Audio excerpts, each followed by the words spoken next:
हंजला द्रुमी हंजला द्रुमी हंजला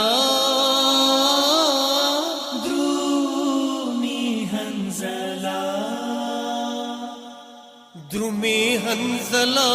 पाती की गिना गजा कवी सुमरा बख्तवर दे च रसूल जनाजा कवी द्रुमी हंजला पाती की गिना गजा कवी सुमरा बख्तवर दे च रसूल जनाजा कवी द्रुमी हंजला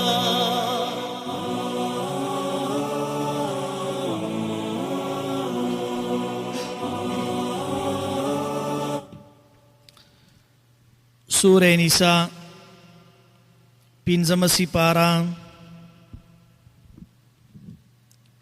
आयत नंबर 51। अल्लाहुम्मा सल्लि अला सय्यिदिना व मौलाना मुहम्मद व अला आलि सय्यिदिना व मौलाना मुहम्मद व बारिक व सल्लिम अलैक। सुब्हानक ला इल्म लना इल्ला मा अल्लमतना इन्नका अंतल अलीमुल हकीम। रब्बि इश्रह ली सदरी व यस्सिर ली अमरी वहलुल उक़दतम मिन लिसानी यफ़क़हू क़ौली रब्बि ज़िदनी इल्मा। अऊज़ु बिल्लाहि मिनश शैतानिर रजीम। बिस्मिल्लाहिर रहमानिर रहीम। अलम तर इलल लज़ीना ऊतू नसीबम मिनल किताबि युमिनून बिलजिब्ति वत्तागूत वयक़ूलून लिल्लज़ीना कफ़रू हाउलाइ अहदा मिनल लज़ीना आमनू सबीला। उलाइक अल्लज़ीना लअनहुमुल्लाह वमन यलअनिल्लाहु फलन तजिद लहू नसीरा। अम लहुम नसीबुम मिनल मुल्कि फ़इज़न ला युअतून अन्नास नक़ीरा। अम यहसुदून अन्नास अला मा आताहुमुल्लाहु मिन फ़ज़लिहि फ़क़द आतैना आल इब्राहीमल किताब والحكمة وآتيناهم ملكا عظيما فمنهم من آمن به ومنهم من صد عنه وكفى بجهنم سعيرا. إن الذين كفروا بآياتنا سوف نصليهم نارا كلما نضجت جلودهم بدلناهم جلودا غيرها ليذوقوا العذاب إن الله كان عزيزا حكيما. والذين آمنوا وعملوا الصالحات سندخلهم جنات تجري من تحتها الأنهار خالدين فيها أبدا لهم فيها أزواج مطهرة وندخلهم ظلا ظليلا. صدق الله العظيم. सूरह निसा पिंजम सिपारा आयत नंबर 51। पदे आयात की दागी बल किस्म क़ुब्ह आगा ज़िक्र कई। अल्लाह फरमाई अलम तर इलल लज़ीना ऊतू नसीबम मिनल किताबि। आयत न गोरे आगा खल्को ताच वर्कड़े शवेरे आगईता सही सद किताब न, यानी दा आगा खलक थी चिपा आयत नंबर 44 की जिक्र शिवी दी। और या दागईन अलावा नूर कसान दी नो मुफस्सिरीन लिखली दी چې د مدینې د اهل کتابو نه څه کسان مکې مکرمې ته رالل، نو د مکې د مشرکانو سره معاهده وکړه او په مخالفت کولو د پیغمبر علیه الصلاۃ والسلام باندې بیا مشرکین مکه هغه د اهل کتابو نه تپوسو کو چې موږ د حاجیانو د پاره اوخانو او دا غي د پاره چې دنو یعنی هغه مونږ حلالو او پاغي باندې مونږه هغه پیس کو او د بیت الله تعمیر کو طوافونه کو او د خپل مشرانو په دین باندې یو او پیغمبر علیه الصلاۃ والسلام د خپل مشرانو دین پریخره او مونږ سره هغه خپل ولیم پریخره او د زوړ دین نه جدا شوه دی او نوې دین راوړی دی نو په مونږ دواړو کې کم یو صحیح هدایت باندې دی نو دغه کتابیانو فتوا حکم ورکو چې تاسو په پوره هدایت باندې او بل روایت کړي چې مشرکانو بوتانو ته سجدوم وکړه نو دا آیات الله نازل کو الله فرمای یؤمنون بالجبت ایمان راړي دی په بوتانو باندې والطاغوت او سجدي ورته کوي اوس دې ځای کې اهل لغت وایي چې جبت چې نو دا په اصل کې جبسته سینې په تا سره بدل کړی دی او جبس دا یعنی بے خبر سیسته ویلی شي نو طاغوت د دې لغوي معنی په سوره بقره کې تیر شوی دا او د دې په مصداقاتو کې هغه کې اقوال هغه موجود دي نو علامه اکرمه یا امام اکرم رحمت الله علیه قول داده چې دا مشرکین مکه دو بوتانو د یو نوم جبتو د بل نوم طاغوتو دا یو قول دی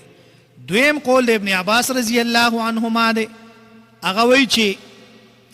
حی ابن اخطب دا طاغوت ته او کعب بن اشرف چې نو دا ددنه د حی ابن اخطب چې داغه نه مراد جبت ته چې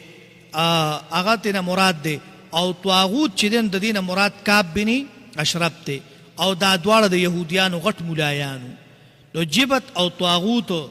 دا د هغه غټ مولایانو نو حی ابن اخطب چې دا د جبت نه مراد دا سړی دی او د طاغوت نه مراد کعب بن اشرف ته دریم قول پکې د امام مجاهد او د امام شعبی رحمت الله علیه دی هغه وایي چې جبت چې نو دا سحر او منتر ته وایي او طاغوت چې دا شیطان ته وایي سلورم قول پکې د عمر رضی الله عنه دی هغه وایي چې جبت چې نو دا ساحر دی او طاغوت چې نو دا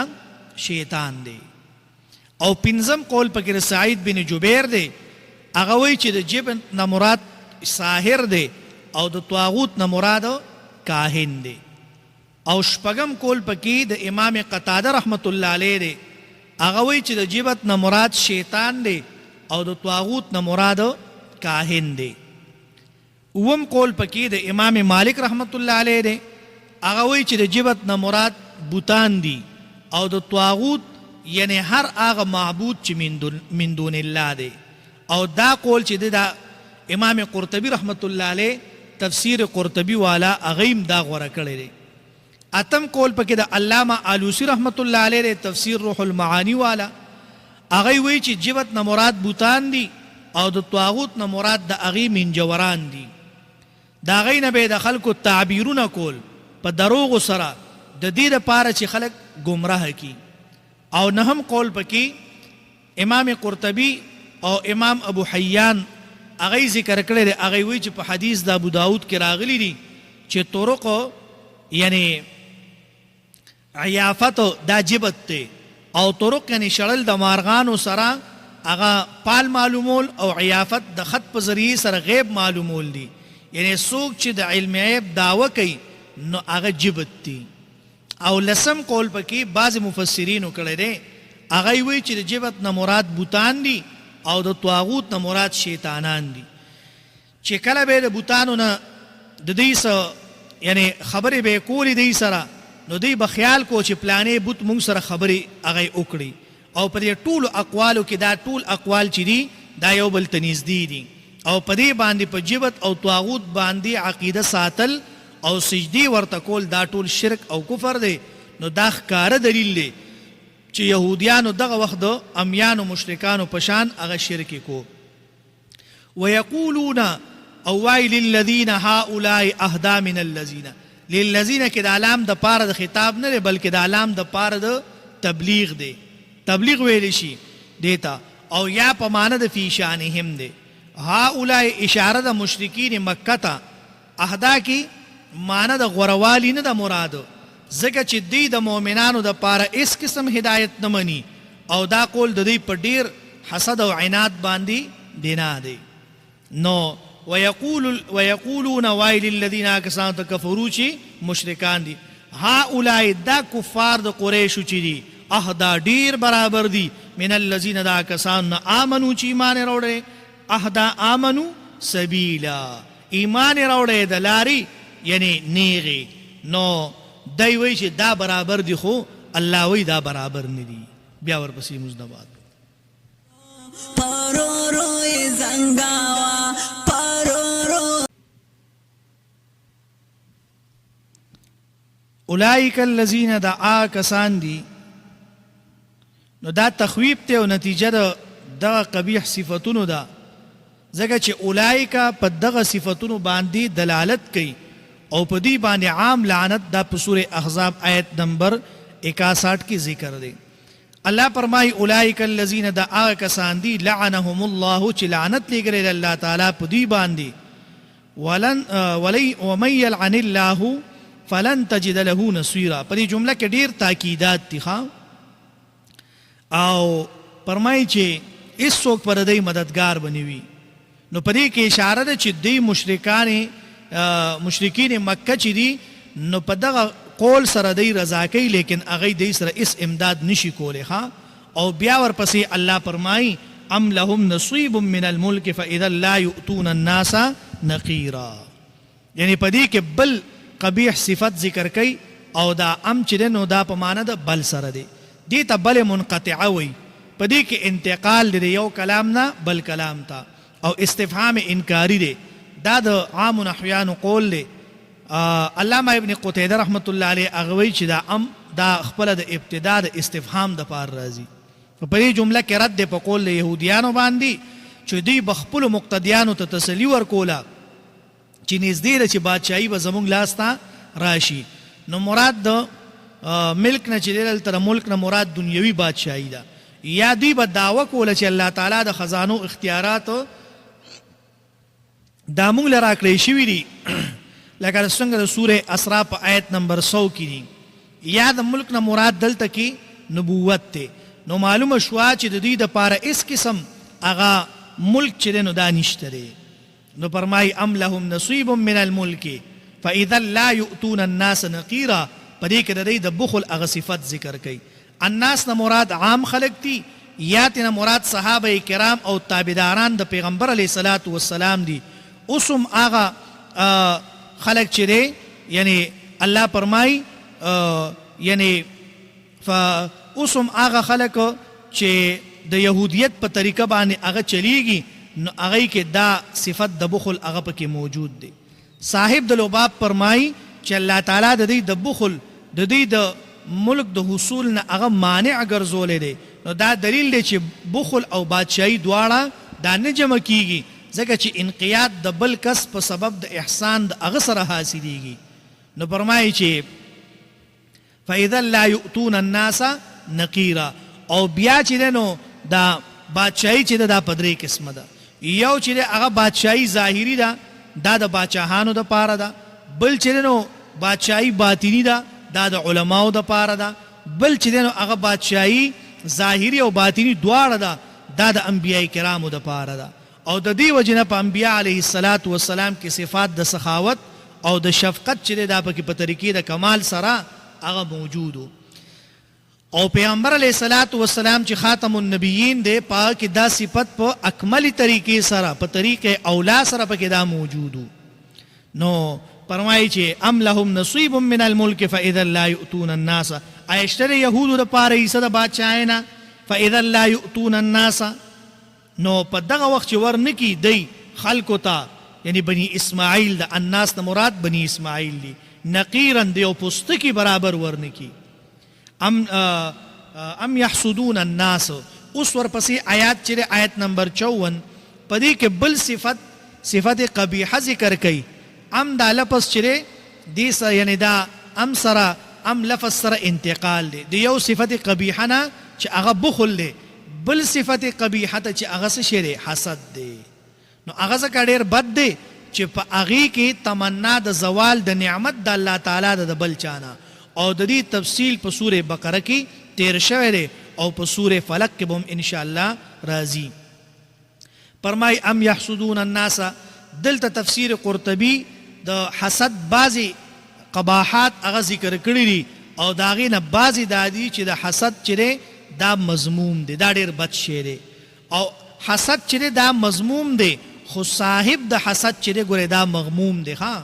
نو حسد چې دی دا نیک اعمال داسې خوري لکه اور چې څنګه اوچ خشاک خوري حدیث کې دي حسن بصری رحمت الله علیه فرمایلی دي چې ما نه دی لیدلی ظالم چې زیات مشابه دی د مظلوم سره په نسبت د حاسد چې همیشه اسویلې هغه کوي او همیشه اسویلې کول دا د حاسد کار دی او غم لازمیدل همیشه اوخ کې بیدل دا د حسد نتیجه ده او بیا وی چې حسد چې دی دا اول ګناه دی چې په اسمانونو کې شوی دی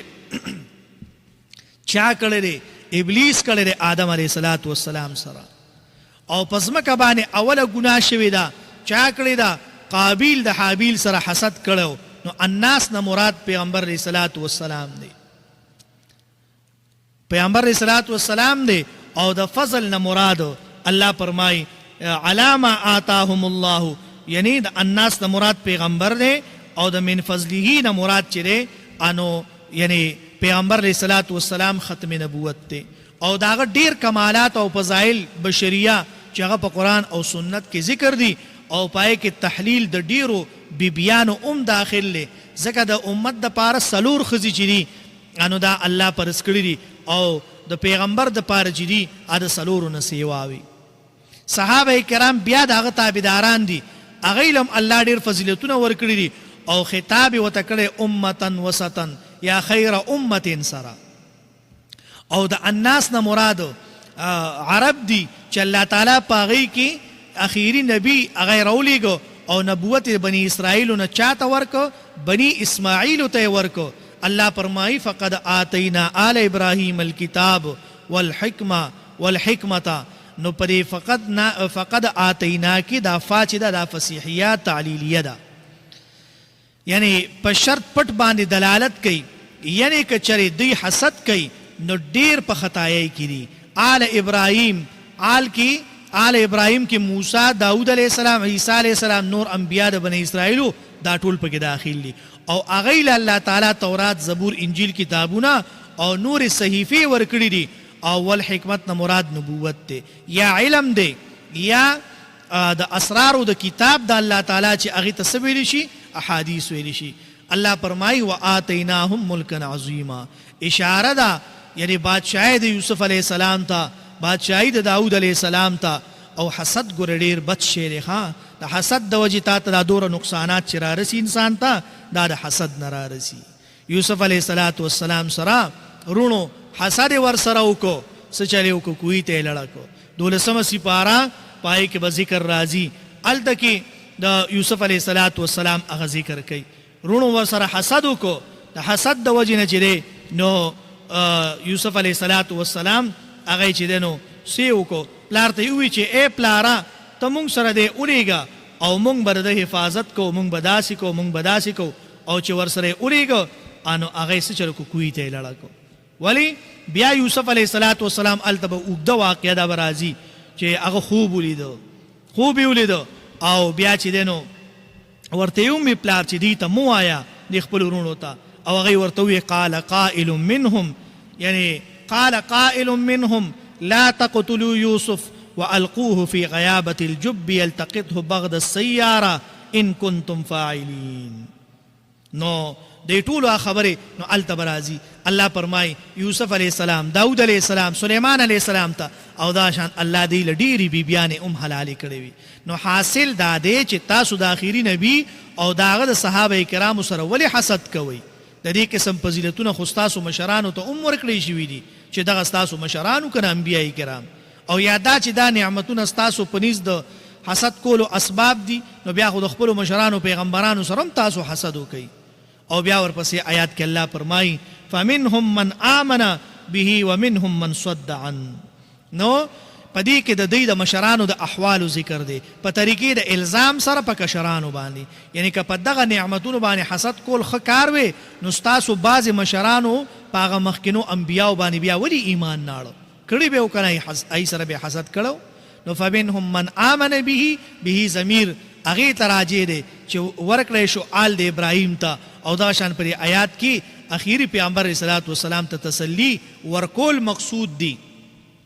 چې د آل ابراهیم د نعمتونو په باره کې خلک دوه ډلې شوي دي. آل ابراهیم شان ته نقصان نه دی رسېدلی، که دا خلک ستا خلاف هر څومره څوکي، الله فرمایي وتعز من تشاء وتذل من تشاء بيدك الخير انك على كل شيء قدير. الله فرمایي عزت زور کوما ذلت زور کوما قل اللهم مالك الملك تؤتي الملك من تشاء وتنزع الملك ممن تشاء وتعز من تشاء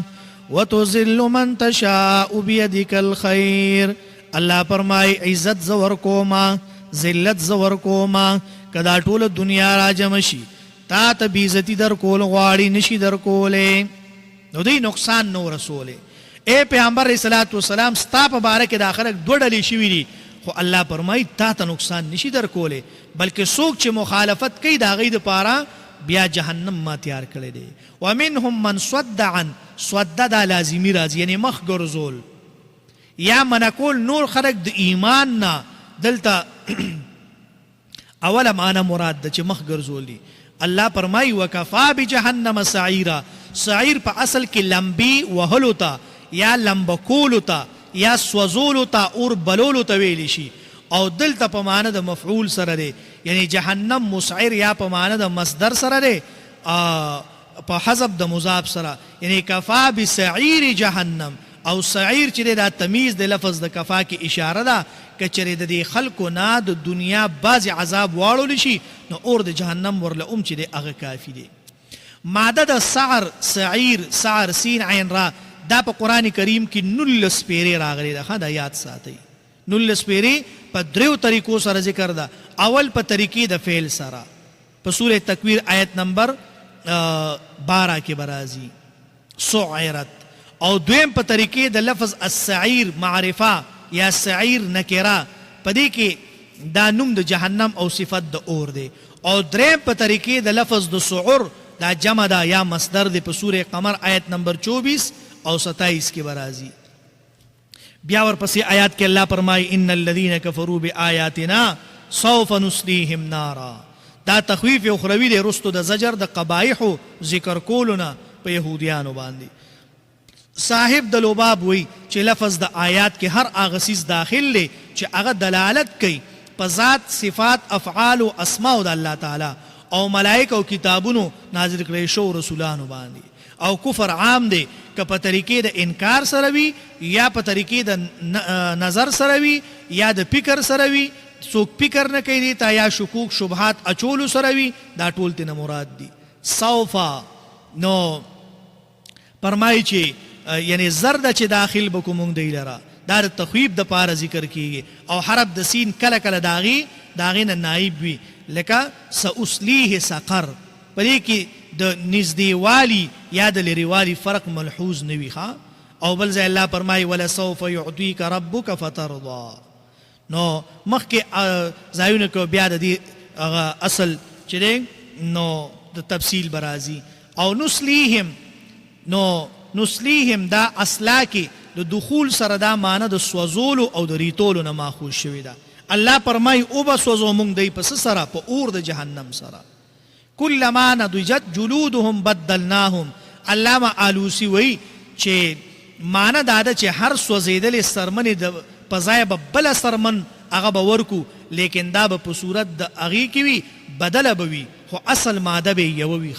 ځکه چې په لفظ د تبدیل او تغییر کې یو څیز کې چې هغه ذکر شي نو په هغې کې بیا دلالت کوي په تبدیل صفتي باندې. او فرمایي چې د دې تحقیق مونږ په لومبۍ سپاره کې کړو فبدل الذین ظلموا قولا غیر الذي. هلته کې په سورة اعراف کې هم راځي او په سوره بقره کې چې التم تیر شوی دی. نو فرمای لیذوق العذاب، ذوق نه مراد صرف سکل په اول ځل نه دی بلکې دوام د ذوق مراد دی. او لفظ د ذوق کې اشاره ده چې په دې عذاب کې سره د سخوالي نه څه شی دی، تریخوالی ګورې هم شته،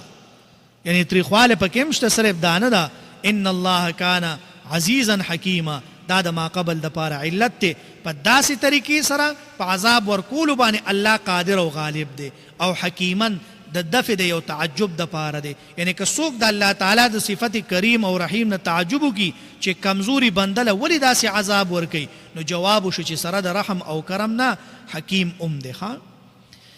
بیا ورپسې آیات کې فرمایي په دې کې ایمان والو ته بشارت دی، ایمان والو ته بشارت دی. نو الله فرمایي هر کله چې مقصود بشارت کامله دی د هغې دپاره ایمان سره عمل صالح ذکر کړی دی. او د دې تشریح بیا په سوره بقره کې شوې ده. سندخلهم هر پسې نه د تاکید د نزدېکت د جنت دپاره ذکر کړی دی. خالدین فیها ابدا، صاحب د لباب وی چې دا رد په جهمیه باندې، هغه وی چې جنت د هغې نعمتونه به همیشه هغه نه دي. موږ ولې نه دي؟ وندخلهم داخل به کې الله تعالی تاسو ظلا ظلیلا، یعنی تاکید د په ذکر د همیشه آرام او سکون سره په جنت کې. ذلیل چې دی نو دا په تاکید د ذل کې مبالغه ده په صفت کې. انو فرمایي چې مفسرین وایي چې ذلیل هغه سوري ته ویلی شي چې د نور رڼا هغې له څه یعنی هغه ختمولی نه شي او په هغې کې یخني او ګرمي هغه څه تکلیف نه ورکوي. داسې سوری د جنت د خصوصیاتو نه دی. او دغه شانتي ذلیل چې دی نو دام دلالت کوي په دوام د سوري باندې. نو الله داسې سوری پیدا کړی په جنت کې، نو هغه چې دی نو جنتیانو له به ورکوي. او داسې جنت په لکه څنګه احادیثو مبارکو کې راځي که نه چې یاره یو عربي اس چې دی لکه څوک چې یو پیر سبحان الله ووایي نو الله جل شانه په جنت کې یو اونه پیدا کی او د هغې نه چې عربي اس چې 500 کاله هغه په تیزۍ سره منډه ووایي نو بیا هم د دې دا سوری چې دی نو دا نه ختمیږي، د دې دا سوری دا بیا هم نه ختمیږي. د هغې وجه څه ده؟ هغې وجه دا ده چې الله جل شانه په جنت کې داسې پیدا کړي دي، داسې څیزونه پیدا کړي دي او داسې ونې داسې سوري پیدا کړي دي، نو هغه به انسان لا پایده به ورکوي. نو مطلب دا دی چې په دې کې مؤمنانو ته بشارت دی، بشارت دی. الله فرمایي نیک اعمال وکړي او خامخا په دنیا کې انبیاء کرامو سره پیغمبرانو سره هغوی سره چې دی نو حسد شوی دی او تاسو سره به هم کېږي. خو حسد ګورې دا یاد ساتئ، حسد به حاسد ته به چې دی نو نقصان به ورکوي او تاسو ته نشي درکولی. ترجمې ته وګورئ. الله فرمایي الم تر الی الذین، آیت نو ګورې هغه کسانو ته اوتو نصیبا چې ورکړی شوی دی هغوی ته صبرها من الکتاب د کتاب نه، یؤمنون بالجبت ایمان ناړي دی په بوتانو یعنی منترو باندې، په بوتانو منترو باندې،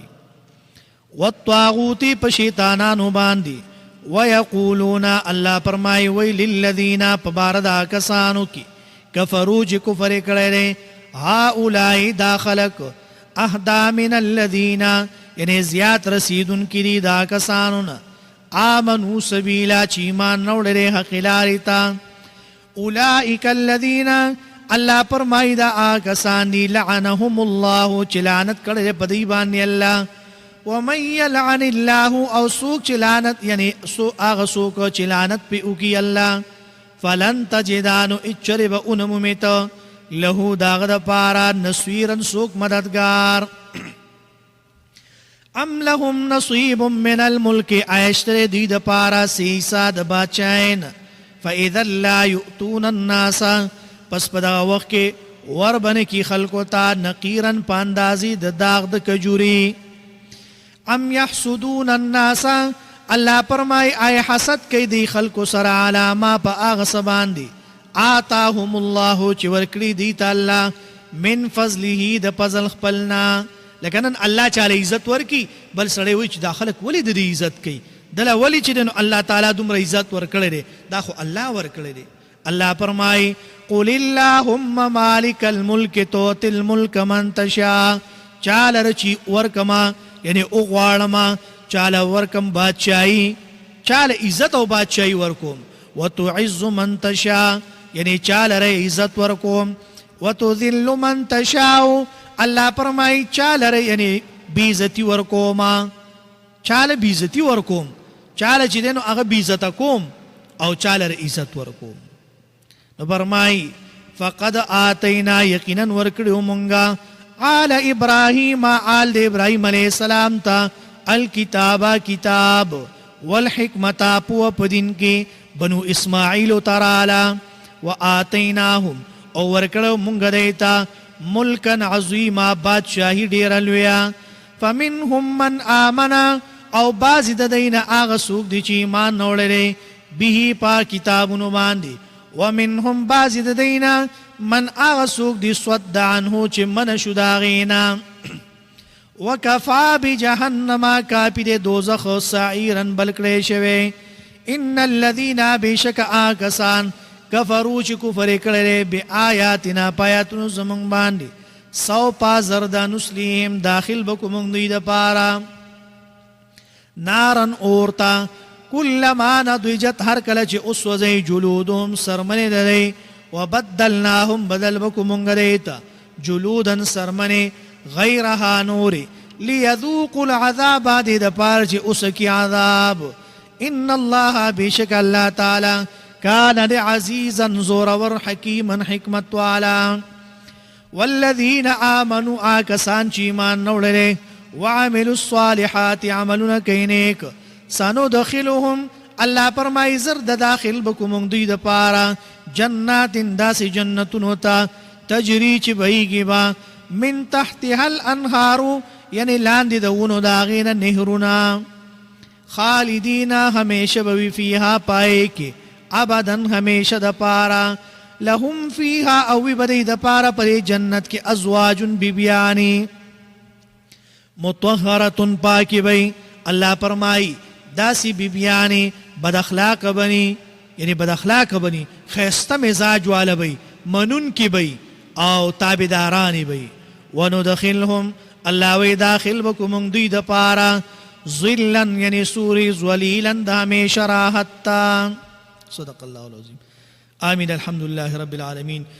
والعاقبة للمتقين والصلاة والسلام على رسوله محمد وآله واصحابه اجمعین یا الله زموږ د ټولو ګناهونه معاف کړي الله چې کوم صغیره کبیره ګناهونه دي الله په ټول باندې عفو کلم راکاږي الله پیغمبر صلوات و سلام چې کوم د خیر دعاګانې کړې دي الله دای د مونږ ته خیر راکړي الله چې کوم شرور اپتونو مصیبتونو نه پناه وختره الله دای نه مونږ ته پناه راکړي الله دای نه مونږ ته پناه راکړي الله زموږ د ټولو په حال باندې رحم وکړي الله زموږ د ټولو مشکلات حل کړي الله زموږ د ټولو پریشانای ختم کړي الله مصیبتونه تکلیفونه رانه لري کړي الله د ظالمانو ظلم نه شریرانو د شر نه حاسدینو د حسد نه بغضیانو د بغض نه ساحرانو د سحر نه نظربازو نظر نه الله مونږ ټول اوساتي الله چې چاره ته دعاګانو د پاره ویلي دي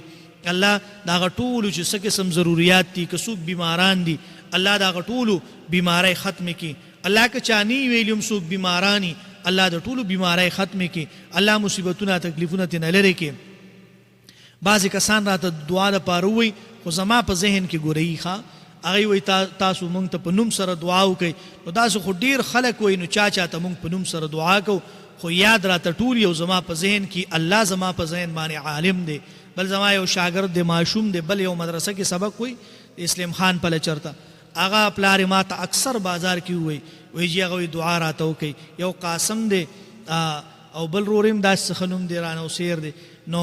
هغه دواړه ماشومان دي الله نه کمل صالح لوی کی او قران خوانه دیندار اسه نور ډیر مرګري څوک مدرسې تراشي الله دې ټول خوشاله ورکی الله دې مونږ تاسو ټول ناراضي شي او یقینا دا د دین د وجنه دا خلک زمونږ عزت کوي قدر کوي الله دې خلکو قدر وکي الله دې تاسو عزت وکي الله دې مونږ تاسو ټول لا روزي فراح راکي الله دې زمونږ تاسو ټول مشکلات حل کی پریشانای دې ختمي کی تکالیف ته زمونږ نلری کی الله چې څومره دشمنای طرف غنای پر ملک وطن کړي الله دا ټول ختمي کی الله په دوستو سره بدل کی الله په کم کورونو کې نفرتونه لري الله په محبتونو باندې بدل کی الله په کم کورونو کې الله رون خپل مابین کې دشمنان دي الله دوستانه وګرځي الله کسور بیماران دي الله دا غي بیمارۍ په صحتونو باندې بدل کی الله سور زمونږ رونه مسلمانان بی ګناه په جیلونو کې پراته دي، که په دې ملک کې دي، که په نورو ملکونو کې دي، بهر ملکونو کې غریبانان اسم نشته هلته بی ګناه پراته دي، الله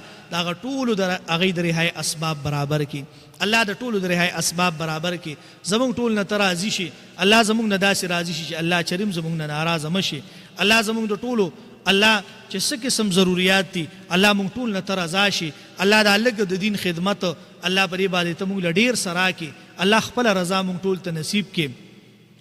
او سبا انشاءالله زمونږ د درس چوټي ده او د جمعې پر سحر د پاوبانې 5 بجو نه انشاءالله زمونږ د احادیثو درس وي هر جمعه. نو هر جمعې پر ورځ باندې سحر د پاوبانې 5 نه ګنټه یو نیمه چې دا زمونږ د احادیثو درس وي. نو سبا زمونږ د خپل درس چوټي ده، بله ورځ به انشاءالله جمعې پر سحر به د احادیثو درس وي او ماښام نه به بیا خپل درس وي. نو ټول ملګري چې دی هغه هم اورئ. احادیثو کې ډېره فایده کېږي. د رسول الله صلی الله علیه وسلم احادیث دي او پای کې مونږه مسائل پکې هم چیړو او پای کې چې دی نو مونږه احادیث فضیلتونه هر څه. نو الله دې ستاسو زمونږ ټول نه خوشحاله شي، الله دې زمونږ ټول نه راضي شي. وصلی الله تعالی علی خیر خلقه محمد و آله و اصحابه اجمعین برحمتک.